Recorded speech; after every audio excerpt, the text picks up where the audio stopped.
பொதுவா இளைஞர்கள் அதிகமாக கூடுனா அவங்களை கட்டுப்படுத்த முடியாது, கட்டுப்பாடு இருக்காது அப்படின்ற ஒரு பிம்பம் இப்ப வந்திருக்கு. ஹலோ யூஎஸ் நமாபிஸ், எப்படி இருக்கிறீங்க? கட்டுப்பாடான கூட்டம் எப்படி இருக்கும் அப்படின்னு சொல்லிட்டு திமுகவுடைய இந்த இளைஞர்களை பார்த்து தான் நம்ம வந்து கற்றுக்கணுமா? இவங்க நம்ம மேலே வைக்கிற குற்றச்சாட்டே அதுதான். இப்போ பார்த்தாலும் தற்கொலை கூட்டம், அணில்கள் வந்து மரத்தில் ஏறுது, அங்கே தாவுது, இங்கே தாவுது, வண்டி பின்னாடி போகுது, இவங்களுக்குலாம் ஒழுக்கம்னா என்னன்னு தெரியுமான்னு சொல்லி எப்போ பாரு நம்மளை டீஸ் பண்ணிக்கிட்டே இருந்தாங்க. ஆனால் அதெல்லாம் வந்து அன்பின் மிகுதியால் சின்ன பசங்க செய்யக்கூடிய ஒரு சில சேட்டைகள் அப்படின்றது நம்ம ஒத்துக்கிறோம். அதையும் மீறி ஆனால் ஓசிக்கு அடிச்சுக்கிட்டு உசுர விடக்கூடிய ரேஞ்சுக்கு போகிற ஒரு கூட்டம்லாம் எங்கேயாவது பார்த்துருக்கோமா? அதை நம்ம இப்போ இந்த வீடியோவில் பார்க்க போகிறோம்.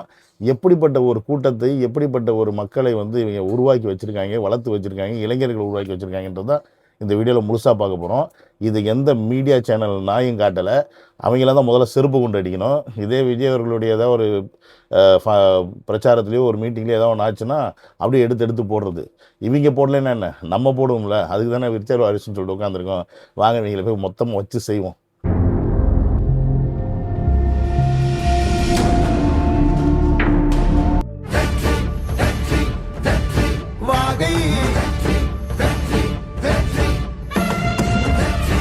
Welcome to Vijay stock, welcome to another video.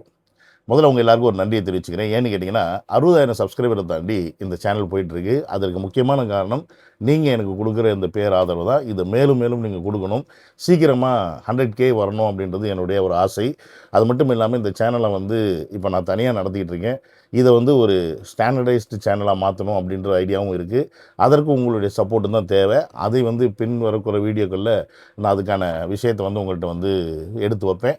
அப்போ நீங்கள் சப்போர்ட் தருவீங்க நான் நம்புகிறேன். சரி, இப்போ இந்த மேட்ரை முதல்ல போய் பார்ப்போம், என்ன தான் அப்படி நடந்துச்சு அப்படின்னு.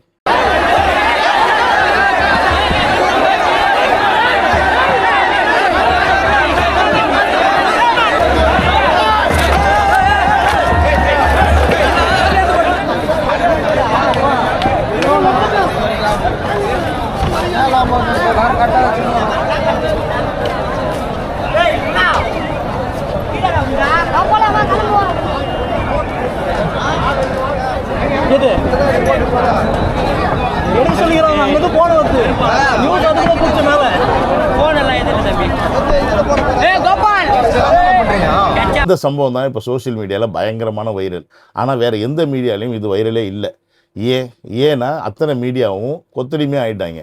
எலும்பு துண்டுக்கு ஆசைப்பட்டு திமுக என்ன சொல்லுதோ அதை மட்டும்தான் செய்வேன்ற மாதிரி ஒரு ஈனத்தனமான கேவலமான ஒரு அரசியல் ஒரு மீடியாவை நடத்திக்கிட்டு இருக்கு ஒட்டுமொத்த சேனலும். இது வந்து எனக்கு தெரிஞ்சு புதிய தலைமுறையோ பாலிமர் ஏதோ ஒரு சேனலில் மட்டும்தான் இந்த நியூஸை பற்றின ஒரு நியூஸ் வந்துச்சு. அது ஒரு லைட்டாக வந்துடுச்சு. எப்பேற்பட்ட ஒரு விஷயம், கொஞ்சம் தவறு இருந்தால் எத்தனை பேர் உசுறு போயிருக்குன்னு தெரியாது. ஆனால் இதை கண்டுக்கல. சரி, இது எங்கே ஏன் அப்படின்றது முதல்ல தெரியணும்ல. வாலாஜாபேட்டையில் இவங்க என்ன பண்ணியிருக்காங்க, இளைஞர்கள்லாம் கூப்பிட்டு பரிசு கொடுக்கலாம் அப்படின்னு முடிவு பண்ணியிருக்காங்க. எதுக்குடா இந்நேரத்தில் இளைஞர்கள் கூப்பிட்டு பரிசு கொடுக்கணும் அப்படின்னு கேட்டிங்கன்னா, நம்ம உதயநிதி இருக்கார்ல, சின்னதிதி, அவருடைய பிறந்த நாளை கொண்டாடும் ஒரு விழாவாக இதை வந்து செஞ்சுருக்காங்களாம். பிறந்த நாள் தான் போன மாதமே முடிஞ்சு போச்சே, அது என்ன இந்த மாதம்? நாங்கள் வருஷம் ஃபுல்லாக கொண்டாடுவோம். எங்களுக்கு ஏதாவது கொடுக்கணும், ஓசியில் கொடுக்கணும், இந்த மக்களை ஈர்க்கணும் அப்படின்னா நாங்கள் என்ன வேணால் ஒரு காரணம் சொல்லி ஏதாவது ஒரு விழா கொண்டாடுவோம். எங்களுக்கு வந்து விளம்பர மாடல் அரசு, அதுக்கு நாங்கள் என்ன வேணால் ஒரு காரணத்தை யூஸ் பண்ணி சொல்கிற மாதிரி போன மாதம் பிறந்தவருக்கு இந்த மாதம் விழா எடுத்திருக்காங்க. யார் எடுத்ததுன்னு பார்த்தீங்கன்னா அமைச்சர் காந்தி அப்படின்றவர் தான் வந்து இந்த விழாவை நடத்துகிறாரு. இதில் வந்து என்ன பிளான் பண்ணியிருக்காங்கன்னா, சரி அங்கே இருக்க இளைஞர்களெல்லாம் கூப்பிட்டு பரிசு கொடுக்கலாம், விளையாட்டு பொருட்கள் கொடுக்கலாம் அப்படின்ற மாதிரி ஒரு முன்னெடுப்பாக எடுத்திருக்காங்க. ஏன்னு கேட்டிங்கன்னா, இவருக்கு தான் விளையாட்டுத்துறை அமைச்சராச்சு. யார்? நம்ம சின்னதிதி அவர். அதனால் அவர் வந்து விளையாட்டில் தான் ரொம்ப கான்சன்ட்ரேஷன் பண்ணுவார். அவருக்கு வந்து கார் ஓட்டுறதுல விளையாட பிடிக்கும், நாயோட விளையாடுறதுல பிடிக்கும். அந்த மாதிரி விளையாட்டுத்துறையை வந்து ரொம்ப ஆழ்ந்து ஒரு கவனிக்கக்கூடிய ஒரு நபர் தான் நம்ம சின்னவர். சரி, இந்த விளையாட்டுத்துறைக்கு இவங்க கூப்பிட்டு ஒரு ஃபங்க்ஷனை வந்து நடத்துகிறீங்க. அப்போ அது எப்படி நடத்தணும்? வரப்போகிறதெல்லாம் இளைஞர்கள் அப்படின்றது தெரியும். அப்போ அந்த இளைஞர்களை நீங்கள் எப்படி வந்து கட்டுக்கோப்பாக வச்சுருக்கணும் அப்படின்றது தான் இங்கே கேள்வி. ஆனால் அதற்கு நம்ம சின்னதிதி என்ன சொல்லியிருக்கான்னு நீங்கள் ஆல்ரெடி பார்த்துட்டிங்களே. ஆனால் அங்கே வந்தவங்க என்ன பேசுனாங்க, என்ன பண்ணாங்க, சரி அவங்களுக்கு இந்த பொருளாவது கிடைச்சதா இல்லையான்னு தெரியணும்ல, அதையும் பார்ப்போம்.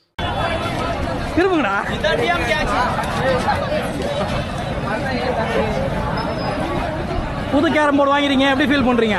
ரொம்ப பழைய கேரம் போர்டு வாங்கிட்டுங்க, புது கேரம் நினைச்சு என்ன பண்றீங்க தெரியல. சோகத்தை மன வருத்தத்தோட வீட்டுக்கு போயிட்டு இருக்கோம். ஏன் என்னாச்சு? மொத்த வச்சு குளமா குத்துட்டாங்க. இதுதான் அதிமுக ஆட்சியா? நான் ஆட்சி எனக்கு ஒண்ணு புரியல. திமுக சாரி திமுக ஆட்சியா? திமுக குணம்னா என்னவோ ஏதோ குத்தி வச்சிருக்காங்க. அடுப்புக்குறே திருமாவளம் போல இருக்கு. பார்த்தீங்களா, இந்த பசங்க ஃப்ரேமே இல்லாமல் இல்லாத கிரைடம் போடாமல் எடுத்துகிட்டு போகிறாங்க. இப்படி போய் அடித்து பிடிச்சிக்கிட்டு விழுந்தா அப்புறம் எப்படி அவங்களுக்கு ஒரு பரிசு பொருள் கிடைக்கும்? நீங்கள் ஒரு வயசான ஆளுக்களை கூப்பிட்டு காசை கொடுத்து கூட்டியாந்து நடத்துவீங்க. இப்போ வந்திருக்கிறது எல்லாமே யங்ஸ்டர்ஸ். இதுக்கு நீங்கள் வந்து காசு கொடுத்து கூட கூப்பிட்டு வந்திருக்க மாட்டீங்க. அதை நான் ஒத்துக்கிறேன். இதே நீங்கள் ஃப்ரீயாக இந்த மாதிரி கேரம் போர்டு, பேட்டு, அப்புறமா இந்த மாதிரி விஷயங்கள் விளையாட்டு பொருட்கள்லாம் தரீங்கன்னு சொன்னோடனே பசங்க வந்திருப்பாங்க. அந்த பசங்க அவங்களுக்கு தெரிஞ்ச பசங்களை கூப்பிட்டு வந்திருப்பாங்க. ஏன்னா நமக்கு ஃப்ரீயாக கிடைக்குது விளையாடுறதுக்கு அப்படின்ற மாதிரி. ஆனால் அந்த வந்த பசங்களுக்கு முக்கியமாக என்ன இருக்கும்? நம்ம இங்கே வந்திருக்கோம், நமக்கு இது கிடைக்குமா கிடைக்காதான்ற கேள்வி இருக்கும். அப்போ அந்த அத்தனை பேருக்கும் இங்கே இருக்க அத்தனை பேருக்கும் பரிசு பொருட்கள் கிடைக்கும் அப்படின்றத உறுதியை யார் கொடுத்துருக்கணும்? அங்கே இருக்க திமுக நிர்வாகிகளும் இந்த ப்ரோக்ராமை நடத்தக்கூடிய அமைச்சர் காந்தி அவர்களும். ஸோ அந்த நம்பிக்கையை அந்த இளைஞர்கள்ட்ட கொடுக்காத போது அங்கே என்ன ஆகுது? ஆகா, நம்ம இவ்வளோ தூரம் வந்துட்டு வெறுங்கையை வீசிட்டு போகக்கூடாதுன்னு சொல்லிட்டு முண்டி அடிச்சுக்கிட்டு போய் எடுக்க ஆரம்பிக்கிறாங்க. இது ஏன் அப்படின்னு நீங்கள் வந்து கேட்கலாம். ஏன்னா இது திமுகவோட இளைஞரணி மாநாடாக இருக்கலாம், இளைஞரணி ப்ரோக்ராமாக இருக்கலாம். திமுகனாவே ஒரு டிசிப்ளின் கிடையாது. திமுக நீங்கள் எந்த கூட்டத்துக்கு போனாலும் சரி, கடைசியில் பிரியாணி கடிச்சிக்கிறது, வாழை மட்டை கடிச்சிக்கிறது, வாழைத்தாறு கடிச்சிக்கிறது, சேரு கடிச்சிக்கிறது, ஏதாவது ஒன்று கிடைக்குமா? நம்ம வந்ததுக்கு என்ன கிடைக்குங்க? திமுக கூட்டத்துக்கு போனால் நமக்கு இது கிடைக்கும்னா தான் அந்த கூட்டத்துக்கு ஆட்கள் போவாங்க. நீ காசை கொடுத்து, குவார்ட்டர் கொடுத்து, பிரியாணி கொடுத்து, என்ன கொடுத்து கூப்பிட்டாலுமே அந்த கூட்டத்துக்கு நான் போயிட்டு ரிட்டர்ன் வரும்போது என் கையில் என்ன இருக்கும்?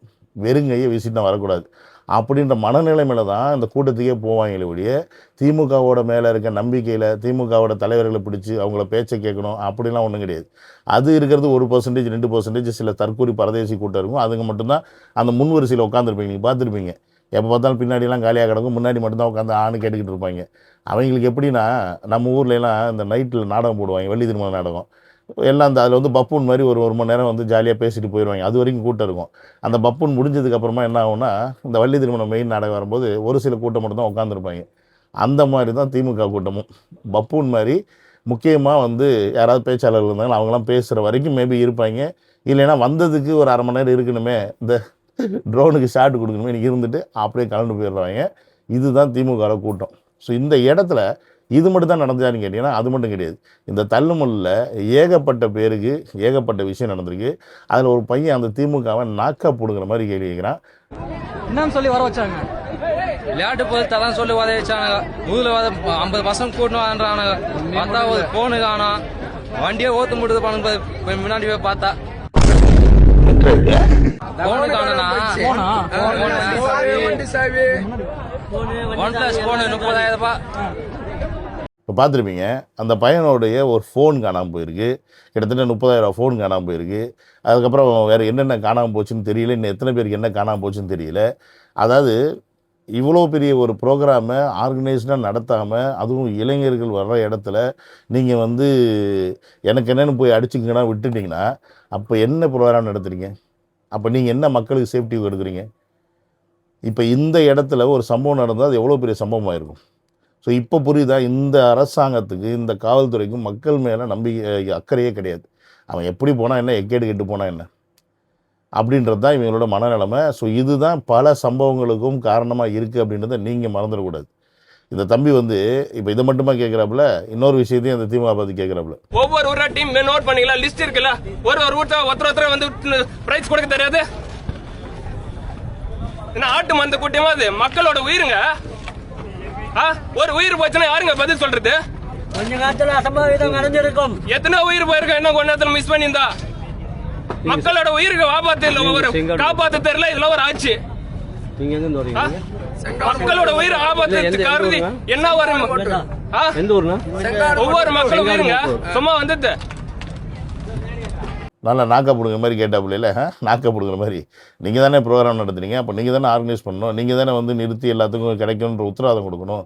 அதாவது நம்ம மக்களை வந்து இந்த இலவசத்துக்குன்னே வந்து தயார்படுத்தி வச்சுட்டாங்க. எங்கேயாவது ஒரு ஃப்ரீ கிடைக்குது அப்படின்னா உடனே பாஞ்சிக்கிட்டு போயிட்டு நம்ம வாங்கிடுறதுன்னு, இல்லை நமக்கு கிடைச்சிடணும் அப்படின்னு சொல்லிட்டு போகிறது. இதுக்கு என்ன காரணம்? ஏன்னா நம்மக்கிட்ட வருமானம் இல்லை. நம்மக்கிட்ட ஒரு வாழ்வாதாரத்துக்கு நமக்கு தேவையான விஷயங்களை செஞ்சுக்கிறதுக்கு எந்த வருமானமும் பெருசாக கிடையாது. அன்னன்னைக்கு சம்பாரித்து அன்னன்னைக்கு குடும்பத்தை காப்பாற்றக்கூடிய லெவலில் மட்டும்தான் இன்றைக்கி நம்ம இருக்குமே ஒழிய, நமக்கான ஒரு சொஃபிஸ்டிகேட்டட் லைஃப்பை வாழணும் அப்படின்னா அதற்கான வசதி வாய்ப்புகள் இருக்கான்னு கேட்டிங்கன்னா கிடையாது. அதற்கான வசதி வாய்ப்புகள் வேணும்னா அதற்கான வேலை வாய்ப்புகள் இளைஞர்களுக்கு இருக்கணும். அது இருக்கான்னு கேட்டால் கிடையாது. அத்தனை பசங்களையும் டாஸ்மாக் ஓப்பன் பண்ணி வச்சு சாயந்தரத்தில் ஆனால் சரி டாஸ்மாகில் போய் உட்கார வைக்கிற ஒரு வேலையை பார்த்துருச்சு இந்த திமுகவும் சரி அதிமுகவும் சரி. ரெண்டுமே இளைஞர்களை போதைக்கு அடிமையாக்கி யோசிக்க விடாமல் சிந்திக்க விடாமல் இவங்க ஒரு கட்சி பின்னாடியும் அலைய விடுறதுக்கும் போஸ்ட் ஓட்டுறதுக்கும் இந்த மாதிரி விஷயங்களுக்கு மட்டுமே பயன்படுத்திக்கிட்ட இந்த கட்சிகள் என்றைக்கு தமிழக மக்கள் மேலே அக்கறை கொண்டிருக்கு? ஒரு துளி அக்கறை கூட கிடையாது. நீங்கள் கட்சி ஆரம்பித்த தமிழக வெற்றிக் கழகம் கட்சி ஆரம்பித்து 1.5 வருஷம் ஆகுது. எத்தனை இடத்துல ப்ரோக்ராம் நடத்தினாலும் சரி, மாநாடு நடத்தினாலும் சரி, அந்த இடத்துல கூட்டத்தால் பசங்க ரொம்ப நேரம் காத்து கிடந்தனால வேணால் தண்ணி குடிக்க தண்ணி இல்லாமல் வெயிலுக்கு தாக்கத்தில் மயங்கியிருப்பாங்களே ஒழிய, இப்படி அடிச்சுக்கிட்டு பிடிச்சிக்கிட்டு எதுக்காவது வளைஞ்சு ஓடி இருக்காங்களா? கிடையாது. அடித்து பிடிச்சி வர்றது எதுக்காகனா தளபதி எப்படியாவது பார்த்தணும் அப்படின்றதுக்காக தான் வருது. மற்றபடி வேறு எந்த ஒரு ரீசனுக்காகவே கிடையாது. அப்போ அந்த மாதிரி ஒரு கூட்டத்தை உருவாக்கலை. இது ஆனா தானாக வருது. இந்த கூட்டத்தை எப்படி ஆர்கனைசர் தளபதி கொண்டு போகிறான்னு பார்த்தீங்கன்னா, இவங்களை எல்லா இடத்துலையும் போஸ்ட் ஓட்டவும் கட் அவுட் வைக்கவும் இவர் பழக்கலை. ஏன்னா நிறைய இடங்களில் நீங்கள் அதை செய்யாதீங்கன்னு தான் சொல்கிறார். எந்த ஒரு ப்ரோக்ராம் நடத்தினாலும் வழிநடுகளில் கட் அவுட் வைக்கிறது, பேனர் வச்சு இந்த மாதிரி ரோட்டை ஆக்கிரமிப்பு பண்ணுறது, இதெல்லாம் பண்ணாதீங்க அப்படின்னு தான் சொல்லியிருக்காரு. வழியே அதை மீறி கட்சியின் ஆர்வத்தில் சில பேர் பண்ணுறாங்க, அது வேறு விஷயம். பட் இவருடைய பாயிண்ட் என்ன? செய்யாதீங்க. ஸோ அப்போ அந்த இளைஞர்களை எப்படி வழி நடத்தி கொண்டு போகிறது அப்படின்றது ஒரு தலைவன் செய்ய வேண்டிய செயல். அந்த செயலை மிக அழகாக செஞ்சிட்ருக்கிறது விஜய் அவர்கள். இப்போ இந்த திமுகவில் நடந்துக்கிட்ட இந்த பசங்க செஞ்ச இந்த விஷயங்களை தற்கொலை நான் சொல்ல போகிறது கிடையாது. ஏன்னா இவங்களுடைய இந்த நிலைமைக்கு இந்த அரசாங்கம் தான் காரணம். இந்த பசங்களை இந்த மாதிரி வச்சிருக்கிறதுக்கு இந்த அரசாங்கம் தான் காரணம். இவங்களுக்கான ஒரு அங்கீகாரமும் இவங்களுக்கான வேலை வாய்ப்பும் இவங்களுக்கான வருமானம் இருக்கும்போது நீ ஓசியில் கொடுக்குற ஒரு பிராட்டுக்கும் ஒரு பந்துக்கும் நான் ஏன்டா வரப்போகிறேன் அப்படின்ற மனநிலைமை வந்துடும். அவன் வேலையை பார்ப்பான். ஸோ இங்கே அது இல்லை. அதை மாற்றுறதுக்கு தான் தமிழக வெற்றிகளுக்கு வந்திருக்கு. ஸோ அந்த மாற்றம் நமக்கு வேணும்னா நம்ம செய்ய வேண்டியது முதல்ல நம்ம மாறணும். நம்ம மாறணும் மீன்ஸ் நம்ம மனசு மாறணும், நம்ம மைண்டு மாறணும், நமக்கான தலைவன் யாருன்றதை சிந்திக்கிற அளவுக்கு யோசிக்கணும். இதெல்லாம் யோசித்தா மட்டும்தான் நடக்கும். அந்த பையன் அந்த தருணத்தில் அதை யோசிச்சிருக்கான். இதெல்லாம் ஒரு திமுக ஆட்சியா? இதுதான் அரசாங்கமா? என்ன ஆட்சி நடத்துறீங்க? இதெல்லாம் ஒரு திமுக ஆட்சி, மண்ணாங்கட்டி ஆட்சி, திமுக ஆட்சி. எல்லாம் சும்மாவோட நான் செயல போட்டு கீங்கண்ணா அரசாங்கம் நடத்துறீங்களா இல்ல வேற என்ன நடத்துறீங்களா? ஒரு மீட்டிங் எங்க நடத்தல, இது பேர் திமுக ஆட்சியா? நம்ம உதயசூரியன் உதிக்கலாம். 2026 தேர்தல் மாற்றம் நிச்சயம் நடைபெறும். ஒரு மயிரும் முடங்க முடியாது திமுக பாருங்க. மொத்த இளைஞர் அநேக செயலாளரும் இங்க வந்த ஒரு ஓட்டு வாங்க முடியாது ஒருத்தனாலையும். பாத்தீங்களா, ஒரு சம்பவம் நடக்கும்போது தான் நம்ம எப்படிப்பட்ட அரசாங்கத்துக்கு கீழே இருக்கோம்னு சொல்லிட்டு அந்த பையனுக்கு புரியுது. இன்றைக்கி அந்த பையனுக்கு ஏற்பட்ட இந்த கோபம் பல இளைஞர்களை மாற்றும். அதில் மாற்றுக்கிறதே கிடையாது. ஏன்னா ஒவ்வொரு இளைஞனுக்கும் இந்த மாதிரி ஒரு கோபம் வரணும். தப்பு நடக்குது, ஒரு விஷயத்தை நம்பி நம்ம போகிறோம், ஒருத்தரை நம்பி நம்ம போகிறோம், அவங்க மேலே அவங்க நமக்கு அக்கறை காட்டலை அப்படின்னா அவங்க யாருக்கானவங்க அப்படின்றத புரிஞ்சுக்கிட்டு அந்த கோபத்தை சரியான வழியில் கொண்டு போய் காமிச்சா அவருக்கான தலைவர்களை அவர்கள் சரியாக தேர்ந்தெடுக்க முடியும் அப்படின்றத இந்த வீடியோ மூலிமா சொல்லிக்கிட்டு இந்த முடிச்சுக்கிறேன். See you on another video. Love you all. Take care. Bye.